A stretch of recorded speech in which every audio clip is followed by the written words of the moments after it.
I'm James Wilson, 27, an office worker. I decided to join a printing company as soon as I graduated from college. It's not that I joined the company because I had any hopes or dreams. It's just because they were the first company to offer me a job. While working at the printing company during the day, I started a side business using the camera I've always loved. Now I've become able to earn a bit from the photography I started learning on my own. I often find myself torn between striking out on my own as a photographer or sticking with a stable job. These days I'm really in a quandary. My work at the printing company is mostly just odd jobs. I've been reprimanded by my boss for seeming unmotivated, and it happens frequently. I knew I stood out at work. I've always stood out in groups. There's a simple reason for this. I've been a kind of mistrustful person since I was a child. Of course, I wasn't like that from the moment I was born. The cause of my mistrust in people comes from childhood trauma. My dad had started his own business, managing a well-known trading company in our local area. He was smart, kind, and bold. To me, my dad was a role model. Even as a child, I thought I would become like my dad and build up his company with him. I might have been precocious in that sense. But this dream was shattered in an instant. My dad suddenly passed away. He collapsed at work, and by the time he was taken to the hospital, he was unconscious. He passed away without ever waking up. I think I was 10 at the time. After my dad's death, my mom became like a zombie. She was always crying, unable to face reality. I think I stood beside her, gritting my teeth. And then, taking advantage of my mom's grief, my uncle took over my dad's business. It seemed to happen in the blink of an eye. He probably had been planning to take over the company all along and was just waiting for an opportunity. With sweet words to my mom, he managed to ingratiate himself and successfully take control of the company. After that, my mom and I were cast out, as if the ladder had been pulled out from under us. There was indeed an inheritance left by my dad. My mom must have received a substantial amount of insurance money. Regarding the takeover of the company, my mom had given up from the start. "Your father left us with more than just the company," she told me, but I couldn't accept it. And so, becoming a bundle of distrust towards humanity, I became an outcast in both elementary and middle school.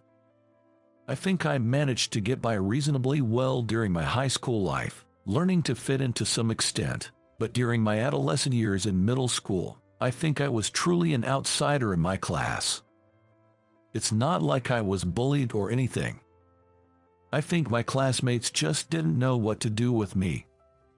With glaring eyes, my middle school classmates treated me like a heretic, unable to hide my distrust of humanity. It wasn't like that from the beginning. There was an atmosphere of wanting to get along like typical middle schoolers.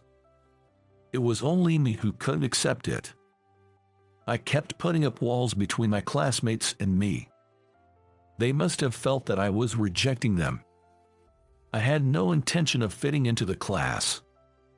Realizing this, they seemed to have decided to erase my existence. I began to be ignored by the entire class. The teacher must have noticed this. He must have turned a blind eye. I wanted friends, even though I distrusted people. I was bewildered, not knowing what to do with myself. I felt impatient with my out-of-place self. In such a class, there was a girl who, like me, was an unusual presence. Her name was Miranda White. Miranda, too, was treated as a non-person in the class. It's not that she had a quiet personality. If her opinion differed, she would express it in words, and she had a clear sense of self. What caught my eye first was her straight posture. It wasn't forced but natural and beautiful. I think her core was strong. Her skin was pale white, and her downcast, light brown eyes were hidden by long, rich lashes. Her face was well proportioned, but there was no cheerfulness. I liked to watch her somewhat melancholic profile. She seemed more mature than anyone else in the class. What made her situation slightly different from mine was that Miranda lived her daily life as a non-person among her classmates. In her eyes, no one was reflected. She avoided contact with anyone, and I honestly admired her for her pride. I think I was projecting the image of what I wanted to become onto her. I never asked her why she maintained such an attitude. We exchanged words maybe a few times, if at all. But I still can't forget Miranda. We went to different high schools, so the image of Miranda in my mind remains that of a middle school student. I still remember her well. Eventually, my work as a photographer began to gain recognition. Then a big job came my way. It was an offer from the photographer I was apprenticing under. The job was to accompany someone on a spiritual journey, capturing the experience of this ancient practice in photographs. At first, when I heard the term spiritual journey, I had no idea what it meant. I vaguely thought of something like a mystical figure. Of course, I accepted the offer readily. I didn't have the option to refuse an offer from the person I was apprenticing under.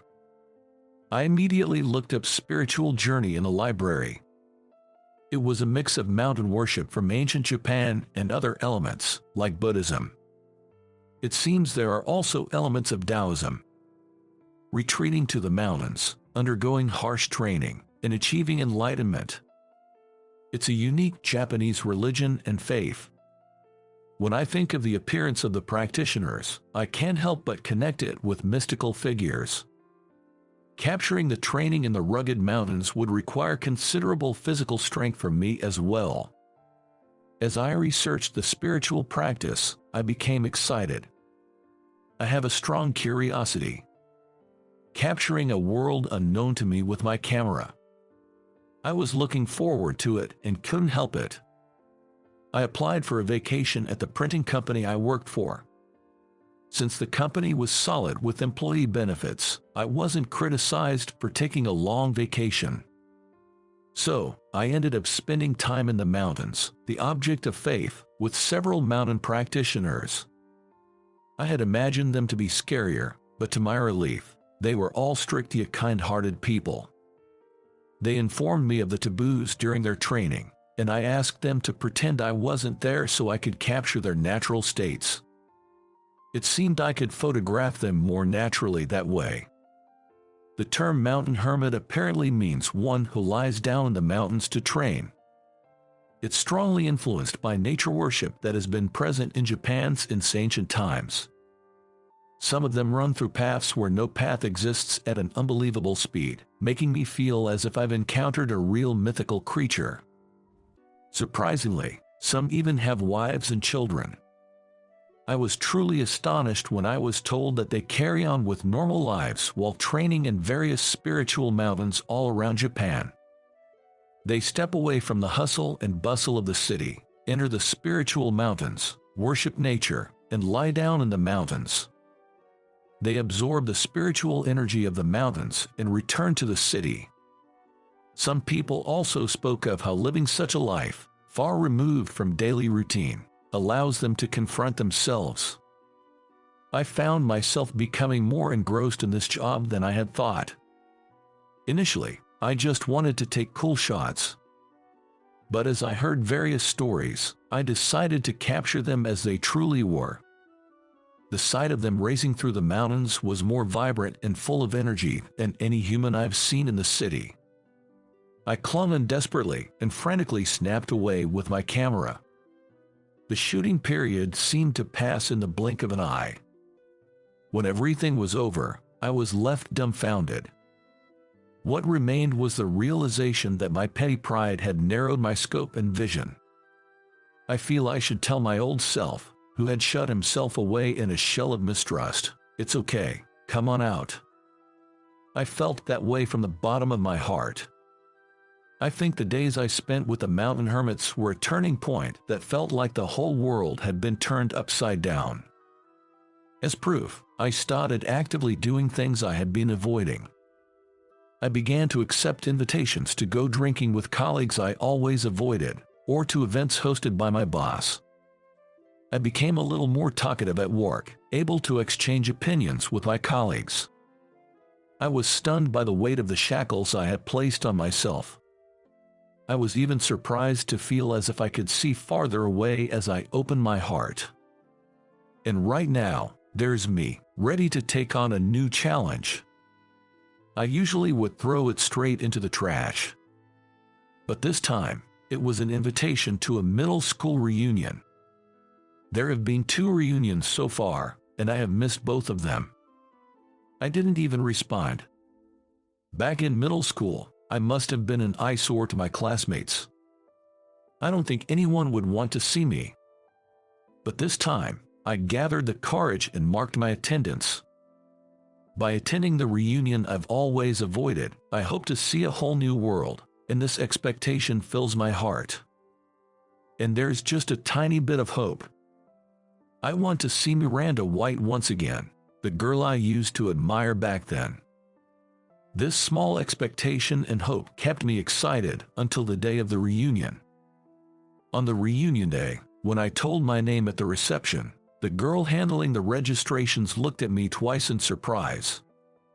She obviously didn't expect me to attend. I think she was one of those girls who followed the queen bee of our class, Samantha Smith. In our middle school class, there was a clear hierarchy. At the top was Samantha Smith. She had a slightly mature face and was pretty, but her personality was too strong for me. What was amazing about Samantha was that she was aware of her beauty and used it as a weapon. She controlled the entire class with it. Remembering how she manipulated her classmates and took satisfaction in it makes me sick. Samantha will probably be at the venue too. I've had a bad experience with her as well. She probably was in a bad mood that time. Our shoulders touched a little when we passed each other at the classroom entrance. Of course, it wasn't on purpose. She made a big fuss about it. The girls in the class all sided with Samantha. It was as if they were competing to see who could support her first. They were afraid that if they were too slow, they might become Samantha's next target. Everyone was afraid of Samantha. In the end, I was kicked out of the classroom by the girls and had to spend the day in the nurse's office. Even now, thinking back on it, it's an unpleasant memory. I really don't feel like eagerly meeting that person. But if I run away now, I'll just repeat the same mistake. Taking a deep breath, I entered the venue. The reunion venue was set up as a standing cocktail party, and nearly everyone had gathered. At a glance, I could see a few faces I vaguely remembered. I unconsciously looked for the figure of Miranda White. She probably wouldn't show her face in a place like this. As I expected, Miranda was nowhere to be seen in the venue. I can't believe it, you really showed up, huh?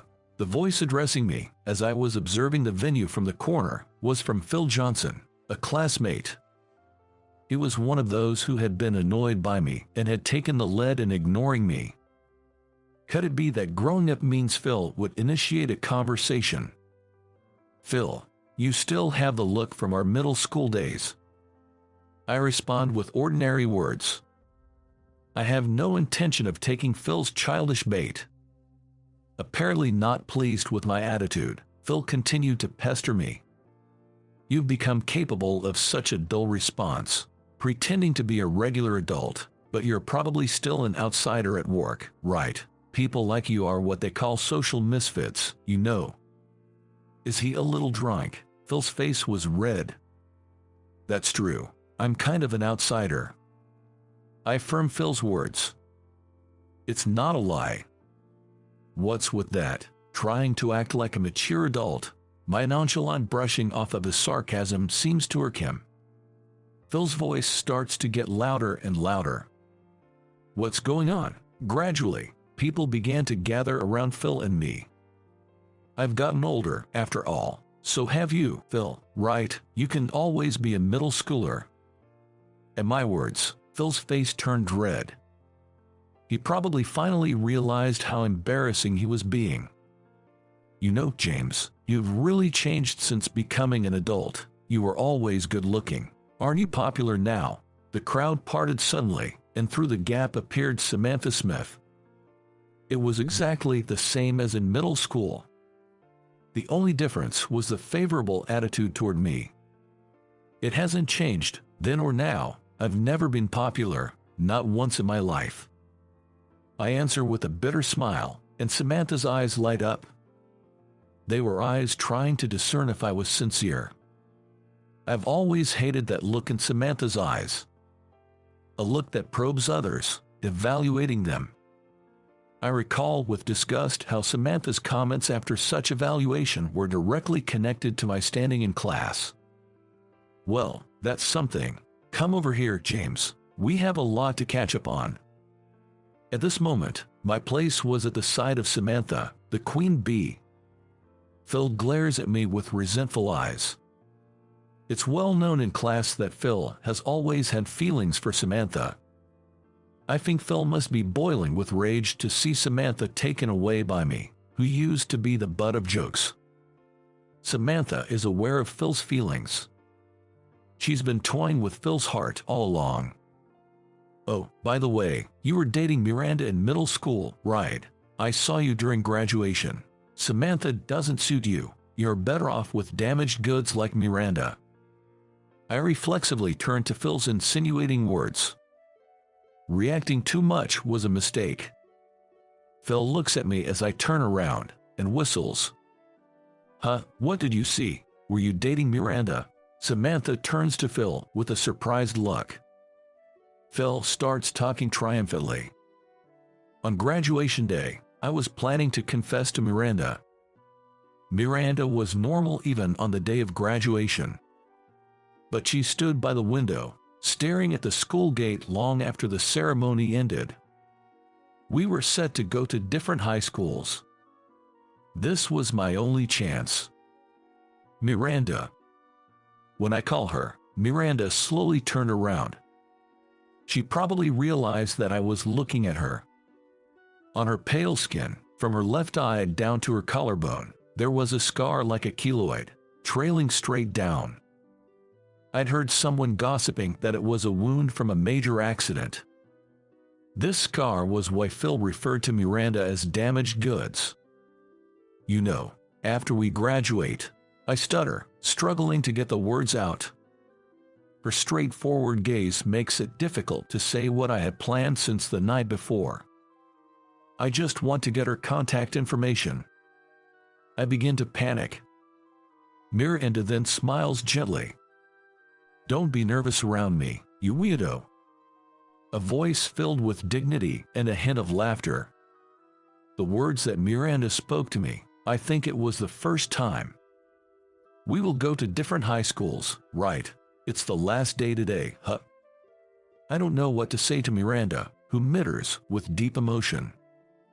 Suddenly, her body fluttered as if carried by the wind. With a light agility, she jumped beside me, standing in my arms. She reached up with both hands to press my shoulders and stretched herself upward. Her warm breath grazed my cheek. The next moment, something soft touched my cheek. In an instant, the sensation moved away, and her hands that had been on my shoulders were gone. Dodging, the moment I realized it was Miranda's lips, my face started to burn with embarrassment. What? I inadvertently sat down on the spot, my knees giving way. Watching me, Miranda chuckled. Her face was also slightly flushed. I thought I'd leave my mark, my first mark. Now you won't forget me, will you, James? With a triumphant look, she told me this before running out of the room like the wind. I was left alone, as if in a daydream. I touched my cheek with one hand, and it felt a little hot. This was a secret between Miranda and me. I had no idea at the time that someone had been peeking at our secret. Even if it was unavoidable that someone had seen us, I didn't want them to ruin my memories now. I glared at Phil. Phil looked at my changed complexion with satisfaction. Just when he was about to triumphantly reveal Miranda and my secret, the entrance door opened, and someone called James. Everyone's eyes immediately turned to the entrance. "James, glad to find you." Miranda spotted me, and just like before, ran to me like the wind. My heart began to beat loudly at this sudden reunion. "Thank you, James. I just wanted to tell you that." Ignoring the classmates surrounding me, Miranda deeply bows before me. What do you mean, huh?" I inadvertently responded just like I did on graduation day. Where did the mature me from a moment ago go?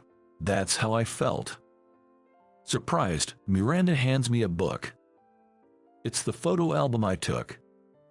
That photo album with the theme of ascetic mountain practices, something akin to a spiritual retreat. A photo album that shouldn't be in stores yet and should only be in the hands of those involved. How do you have this? There are so many things I don't understand, and my mind is in turmoil. Peering over Miranda's shoulder at the photo album, Samantha exclaims, "This is the photo album taken by Noah, isn't it? He photographs more than just models." I had no idea. Samantha's words draw a crowd of girls. They all love the photos taken by Noah. I'm starting to feel embarrassed being here. Noah is the name I use when working as a photographer. It's my other name that no one knows. Actually, this is my brother. James took these for me. Looking at this photo album, I finally understood my father and brother. It was James who broke the spell that had been binding me. Miranda embraces the photo album as if it were precious. Wait. Noah is James. Samantha's words send a murmur through the crowd. There's a bit of a reason for this. Noah's models always become superstars afterward. This is the superstition associated with me. Indeed, any unknown model I shoot takes off afterward. Their own hard work is part of it, of course. But now, having a photo taken by me is known as a shortcut to success. Are these hermits in the mountains your brothers? Ignoring Samantha's line, I asked Miranda. Miranda nodded sagely and enlightened me. The hermits are Miranda's half-brothers. She said that she doesn't share any blood with her father either. Her mother, who was a frail woman, married as a second wife and passed away shortly thereafter. Losing her mother, Miranda was left at home in grief, while her father and brothers went away to practice religious asceticism. Left alone at home, Miranda gradually closed off her heart. It was the same at school. She locked away herself that would inadvertently expected something from others. By not expecting anything from anyone, she probably avoided getting hurt. Even though she wanted to go with them, she couldn't, due to many sacred mountains being off-limits to women. What on earth were they doing, leaving her behind? Miranda was always suspicious. She always resisted her brothers and father, wondering if they really had to accomplish something so important that they would leave her feeling so lonely. My brothers showed me this photo album, and I saw the candid shot he took with you. I knew it was you, James, right away. Miranda looked at the earnest images I had taken of her brothers and finally understood them. Thank you for showing me the truth. She looked straight into my eyes as she said it. Even with makeup on, the scars on her face were not hidden. As I was about to speak to her, Samantha slid her body between Miranda and me. James, take a picture of me. You know I'm modeling, right, as a favor to a classmate. Samantha said that with a flattering smile. Her queen-like attitude had vanished. I know she is working as a model. Her reputation among the makeup artists was terrible. I don't shoot anything ugly, sorry. What instantly came out of my mouth was my true feelings, and Samantha's face turned bright red. She must have never been humiliated like this in public before. I could hear the giggling of the girls around us. Right now, the only one I want to photograph in this venue is Miranda in front of me. Samantha flew into a rage and raised her hand but seemed to restrain herself at the last moment. Apparently, she didn't want to make a further spectacle of herself. She turned on her heel and left the venue. I watched as Phil chased after her. I don't want to be photographed, but show me what you'll shoot first. Miranda said that to me with a smile. After all, my mark is still on your cheek, isn't it, James? When Miranda said that, I inadvertently touched my cheek. It was getting a little hot, just like on graduation day. Later on, I would find myself in a terrible predicament. I was surrounded by the strong hermits and sitting solemnly in the center, on my knees. Surrounded by Miranda's brothers and father, I was being questioned. Can you make our sister, our daughter, happy? The intensity was even more serious, and during their training times. I spoke from the depths of my heart. I will make her happy. Please give Miranda to me. With a determination that wouldn't break, I spoke, and voices of approval rang out. Well said. I was relieved. It seemed I had somehow been accepted. What? Wait. Actually, no. Suddenly, Miranda raised her voice. Everyone present turned to her with bewildered expressions. Where did the results of this hour-long discussion go? Just wait, just a little bit longer. I want to be a part of this family a bit more. Looking at the men surrounding me, Miranda finally realized how much she was cherished by her family. I want to be a sister to my brothers a little longer, a daughter to my father. Is that wrong? Just a little bit longer, please let me stay. With puppy dog eyes, she said that it was impossible to refuse. You're impossible. When you're satisfied, become a part of my family. I answered with a wry smile. The next moment, the men started lifting me up in the air in the low-ceilinged living room. Me, flying in the air. Coming for a marriage proposal and ending up being hoisted in the air. But looking at the happy tears flowing from the faces of the men, I felt my choice wasn't wrong at all. And no matter how long it takes, it's okay. Because Miranda's mark is on my cheek. How did you like that? Subscribing to the channel will be a great encouragement for our production. See you in the next